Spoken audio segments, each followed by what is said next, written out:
So, as I mentioned in some of my other videos, writing has been very important for me for the most of my life. I started getting into creative writing once I learned how to write, literally when I was like 7 years old and I was first at school. But even before learning how to write, I actually really loved telling stories. I invented a lot of them in my head, and learning how to write them down was just another part of it. For a long time, it was one of my only hobbies, a dream job. I had goals related to writing and countless ideas. But as I was growing up, it also became a mean to express my emotion, and I realized it was actually really helping me process certain things during my teenage years.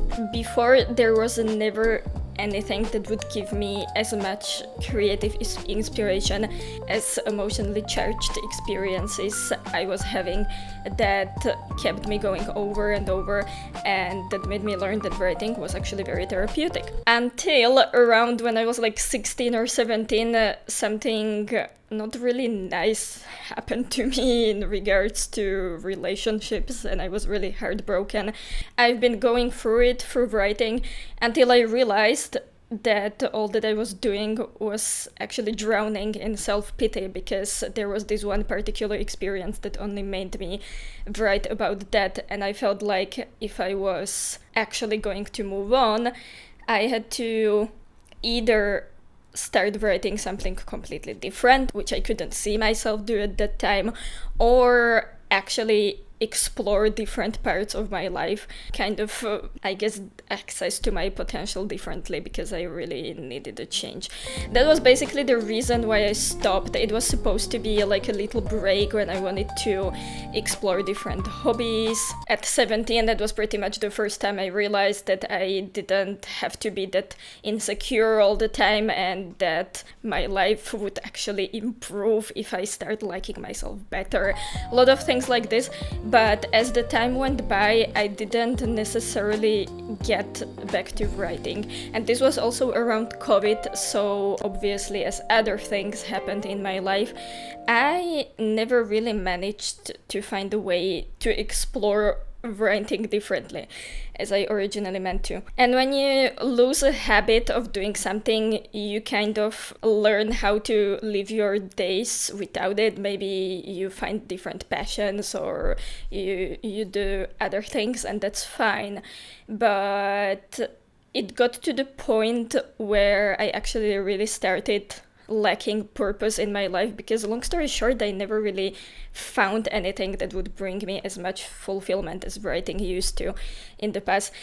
And I realized the only way to make myself happier and give probably more sense to my days was to find a way to overcome this pretty long writer's block. I was always looking for advice on Reddit. I tried to revisit the ideas I had before. I read countless articles on writer's block and things like that, but nothing actually seemed to help. In a long run, I felt like I was completely lost, and that maybe I lost this part of myself and I will never be able to start this again. Last summer, I read the book Things I Don't Want to Know by Deborah Levi, and it's basically a memoir of a writer. And while I was reading this book, I put into my head that I was going to find a way to start writing again, because I felt like something was missing in my life, and I didn't really find a way to fill this gap otherwise. I felt it was completely necessary for me to overcome this writing block.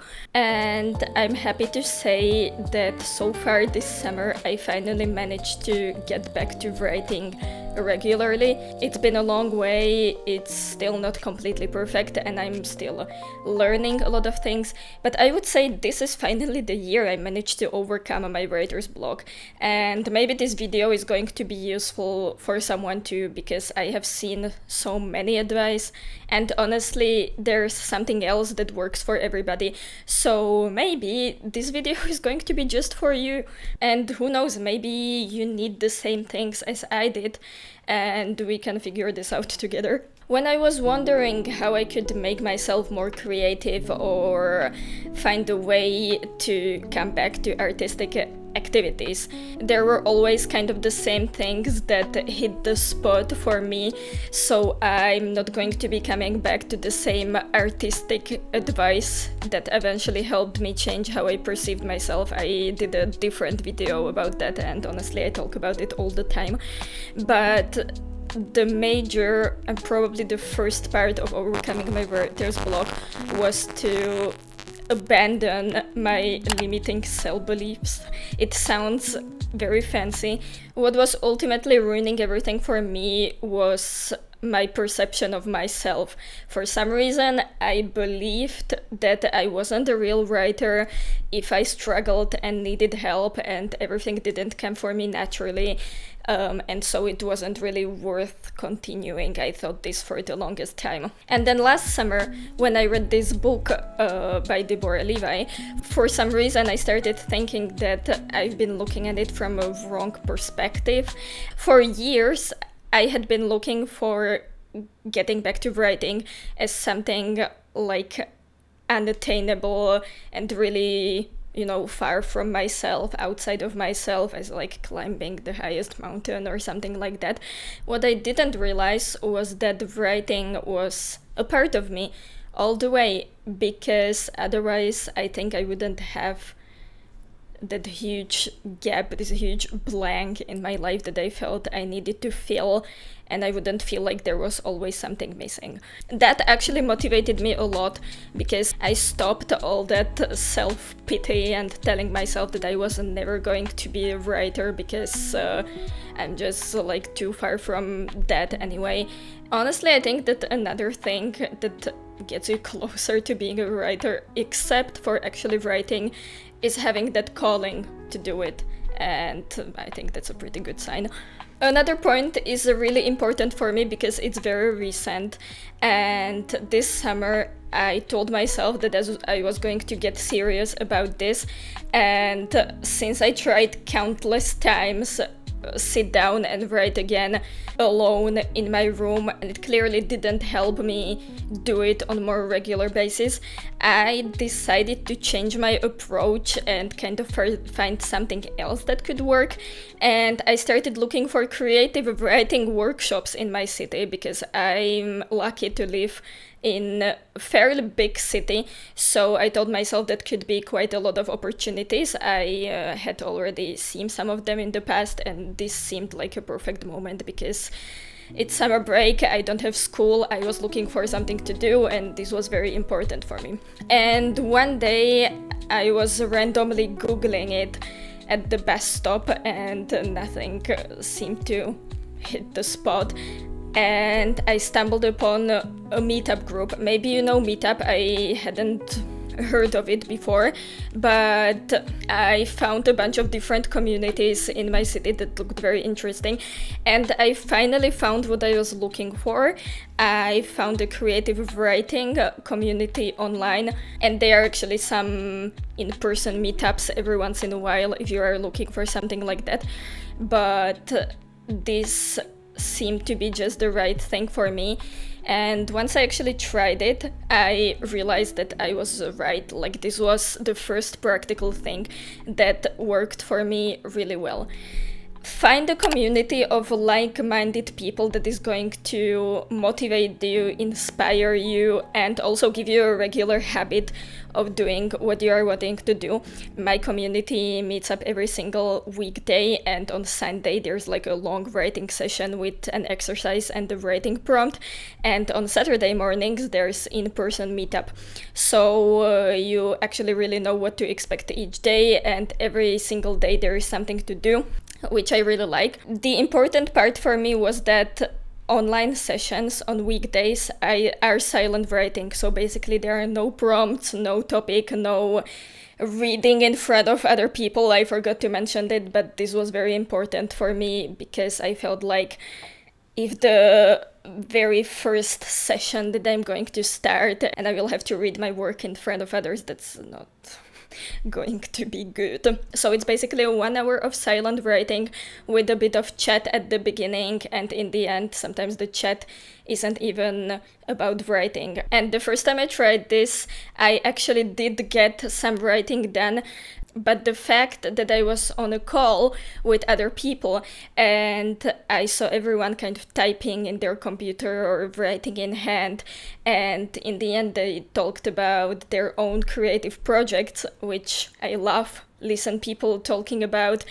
I didn't used to when I was younger because I was comparing myself to others too much, and it made me feel like shit about my ideas, but I'm not at this moment in my confidence anymore. So I was very happy to be there, and it was a major thing that actually helped me so far. Community is more important than you will ever know. I am someone who likes to be alone a lot, and as I saw earlier with writing, it maybe didn't really work, and we often have this perception that writing or working on a novel or whatever is a very lonely activity.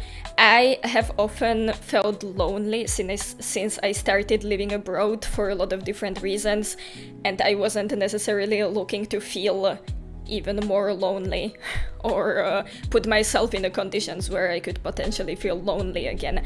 So this community part might not be for everyone, but I do personally think it's really important and it helps a lot, which goes hand in hand with another point.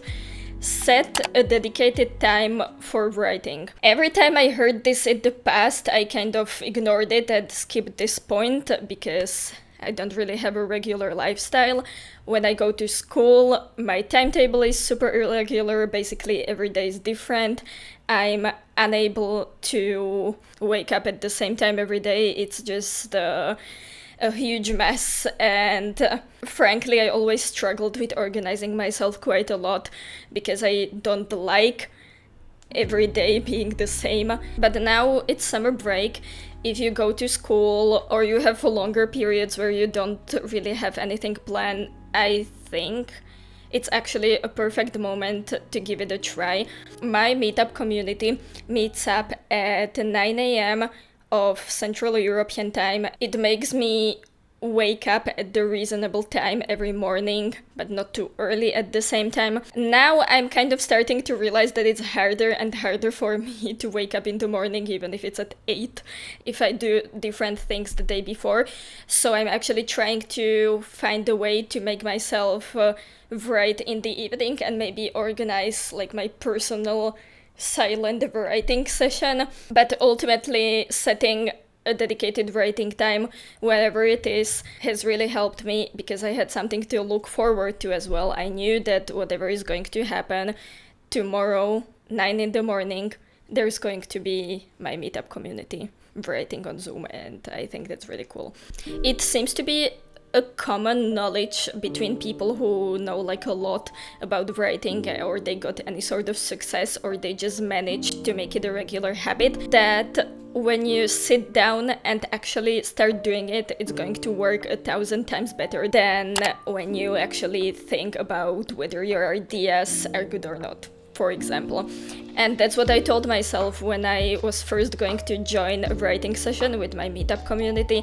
I told myself, look, there's this dedicated time, whatever happens, it's like 1 hour, I'm going to figure something out. I just really feel the need to write. I don't know what, but I need to do it. I need to sit down and give myself permission and occasion to do it, okay?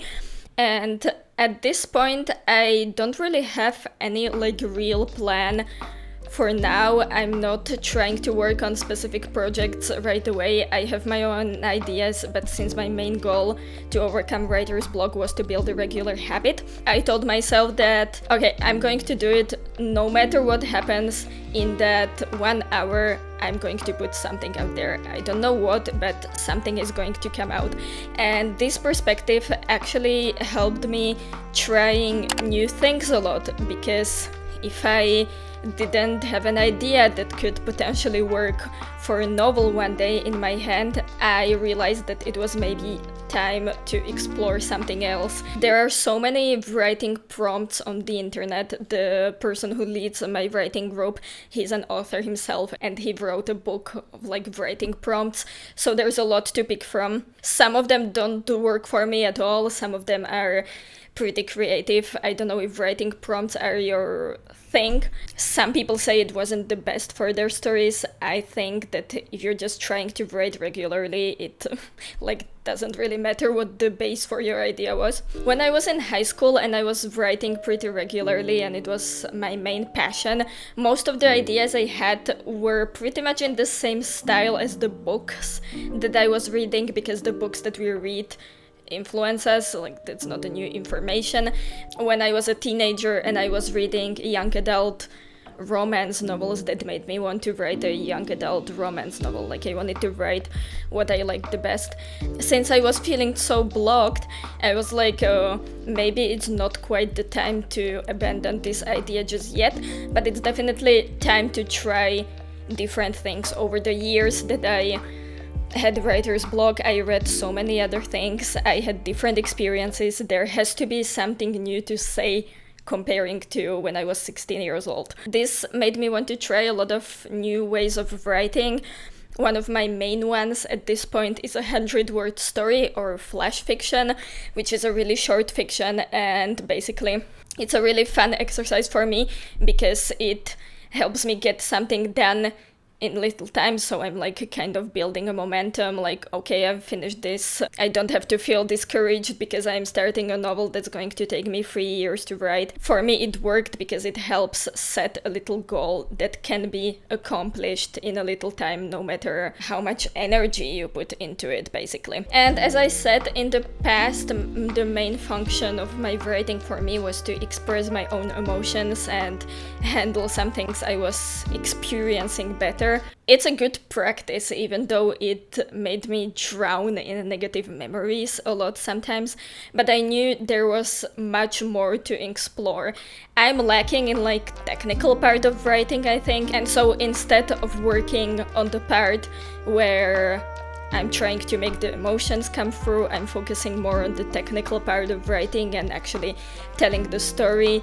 I like wordplay a lot, so I'm trying to have a lot of fun with words, and I think exploring different aspects of writing, because there's so much to it, could help you with writer's block, because maybe it's the time to stop focusing on the same thing all the time. And the last point I wanted to mention was that it helped me to find books that talk about writing and art and creativity, and it's actually motivating me so much in the long run because I learned a lot of things. I started to being like passionate about creative advice, and I would argue that there are a few simple points and it doesn't go that much further than that, but you can always like go deeper, and I have a lot of books about art and writing on my to-read list, so once I read all of them, I would kind of like to make a video